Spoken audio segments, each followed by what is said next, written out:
शिरोळ तालुक्यात बहुतांशी भागात सोयाबीन, भुईमूग, भात, उडीद, मूग आदी पिकांची बीजं अंकुरली आहेत. मात्र पावसाअभावी तसेच उपसाबंदीमुळे पिकांना वेळेवर पाणी मिळत नसल्यानं सर्व पिकं करपण्याच्या मार्गावर आहेत. त्यामुळे शेतकरी वर्गात चिंतेचं वातावरण आहे.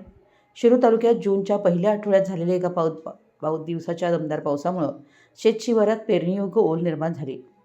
पुढेही समाधानकारक पाऊस पडेल या आशेवर शिरोळ तालुक्यातील काही शेतकऱ्यांनी सोयाबीन, भुईमूग, भात, उडीद, मूग आदी पिकांची पेरणी केली आहे. या पेरणी केलेल्या पिकांची बीजं आता अंकुरली आहेत. सध्या या बीजांकुराला 8-10 दिवसाच्या अंतरानं पाणी देण्याची आवश्यकता आहे. मात्र पेरणी केल्यापासून पावसानंही रजा घेतली. तो आज अखेर हजर झालेला नाही. यातच कृष्णा, पंचगंगा नद्यावरील उपसाबंदीमुळे पिकांना वेळेवर पाणी मिळणं झालं आहे. वेळेवर पाणी नसल्यामुळे अंकुरलेली बीजं खोबेजू लागलेत.